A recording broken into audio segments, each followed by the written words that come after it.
बिस्तर पर बैठकर भोजन करने से क्या होता है, जानिए। यमराज ने चित्रगुप्त को बताया रहस्य। इस प्राचीन कथा के माध्यम से हम जानते हैं। दोस्तों, एक बार यमराज और चित्रगुप्त यमलोक में बैठकर बात कर रहे होते हैं। तभी चित्रगुप्त यमराज से पूछते हैं, हे प्रभु, किस कारण से मनुष्य की अकाल मृत्यु होती है? कौन से मनुष्य को संतान सुख नहीं मिलता है? और कुछ मनुष्यों की मृत्यु शिशु अवस्था में ही क्यों हो जाती है? इसके पीछे क्या कारण है? तब यमराज चित्रगुप्त को बताते हैं, हे चित्रगुप्त, तुमने उचित ही प्रश्न किए हैं। इन सभी प्रश्नों का उत्तर मनुष्य की आदतों में छिपा होता है। मनुष्य जिस प्रकार का आचरण करता है, उसे उसी के अनुसार सुख और दुख भोगने पड़ते हैं। मनुष्य की अकाल मृत्यु होने के पीछे भी उसकी आदतें ही कारणीभूत होती है। तुम्हारे प्रश्नों का उत्तर बताने से पहले मैं तुम्हें एक अत्यंत महत्वपूर्ण कथा सुनाता हूं। इस कथा में तुम्हें तुम्हारे सभी प्रश्नों के उत्तर मिल जाएंगे। इसीलिए तुम इस कथा को ध्यान से जरूर सुनना। जो भी इस कथा का श्रवण करता है और इसका प्रचार करता है, मैं उसके 32 अपराध माफ करता हूं। चित्रगुप्त कहते हैं, हे धर्मराज, आपके मुख से इस महान कथा को सुनने का सौभाग्य मुझे प्राप्त हो रहा है। मैं इसे ध्यान से पूरा अवश्य सुनूंगा।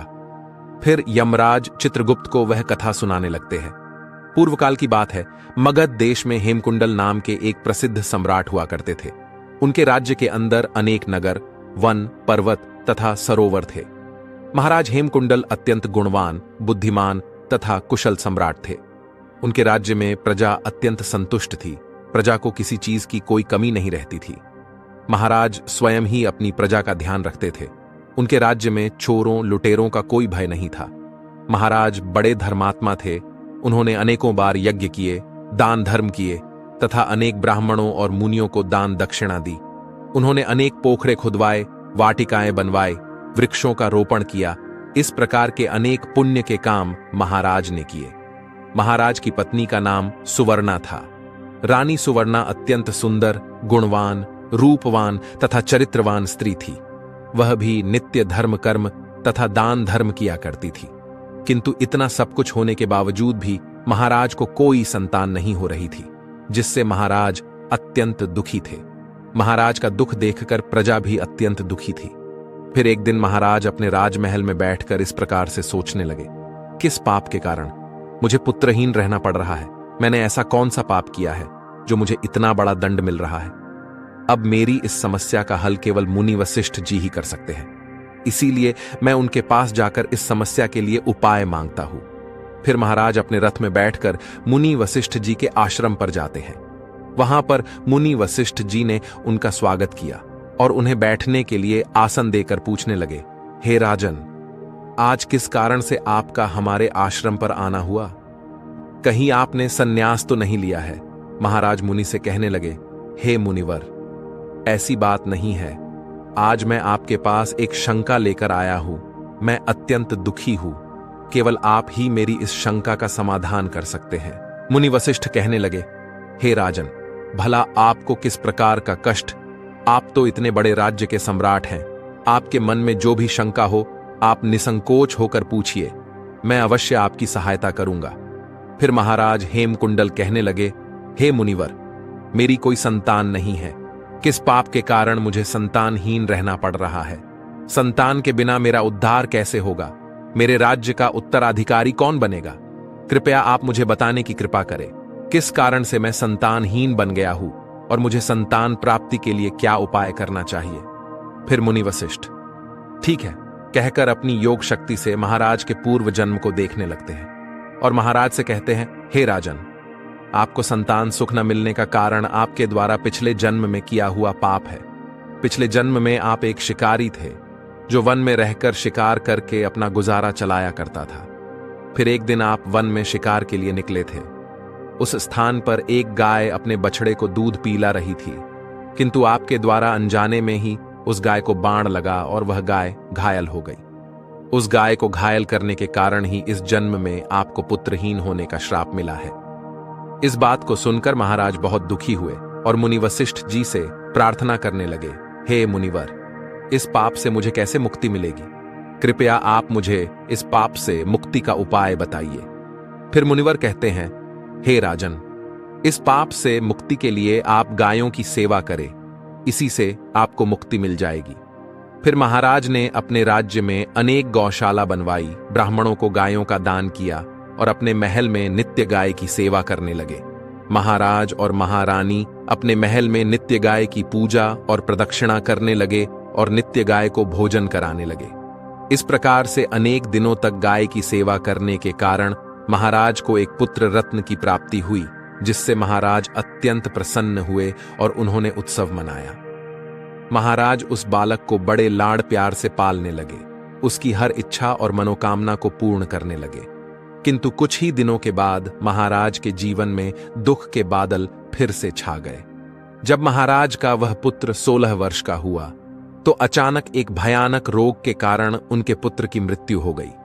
पुत्र की मृत्यु से महाराज शोक में डूब गए और सब कुछ छोड़कर वन में महाराज वशिष्ठ जी के आश्रम पर पहुंच गए। वहां पर जाने के बाद मुनि ने महाराज से पूछा, हे राजन, किस कारण से आप शोक में डूब गए हैं?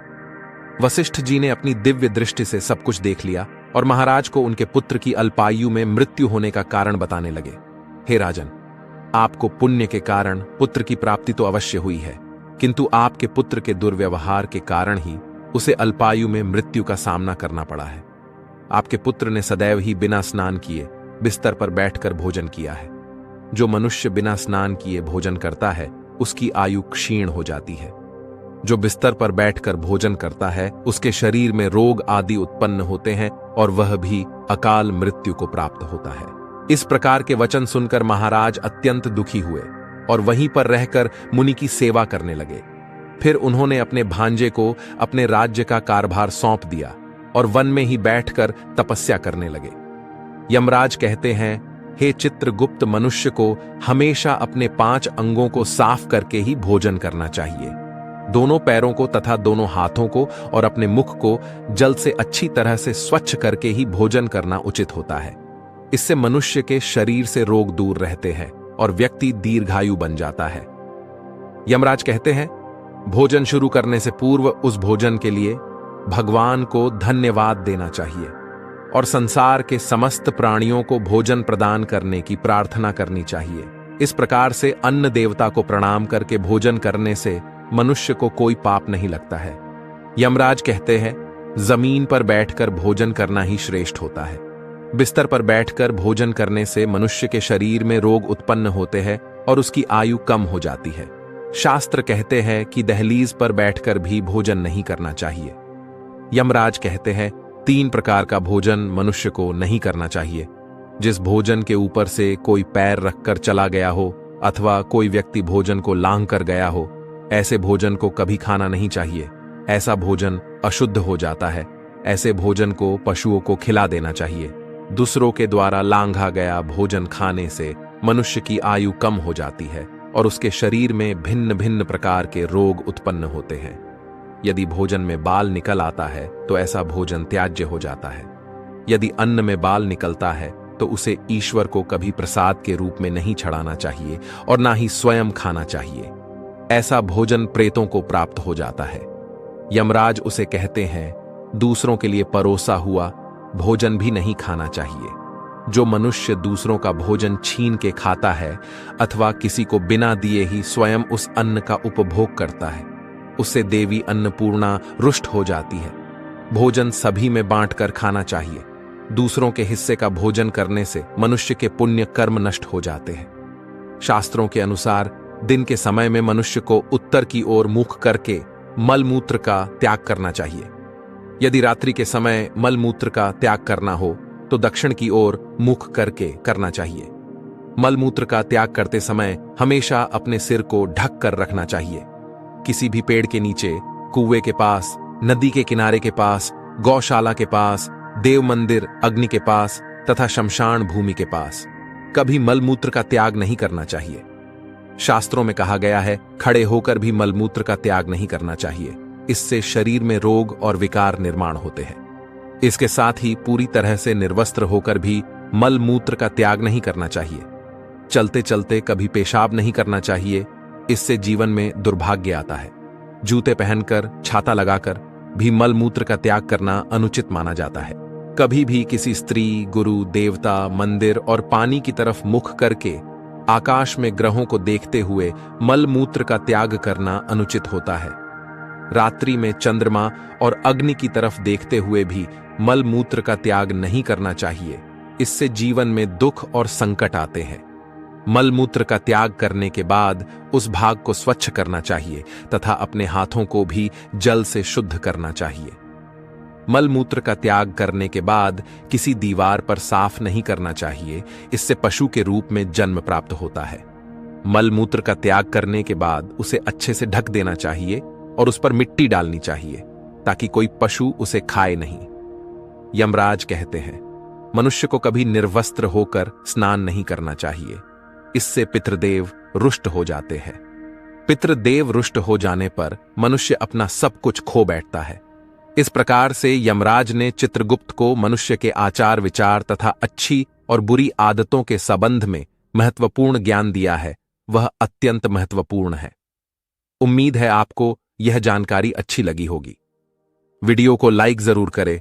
ऐसी ही आध्यात्मिक जानकारी वाले वीडियो देखने के लिए चैनल को सब्सक्राइब करें और कमेंट में जय श्री कृष्ण अवश्य लिखें। आप सभी का धन्यवाद।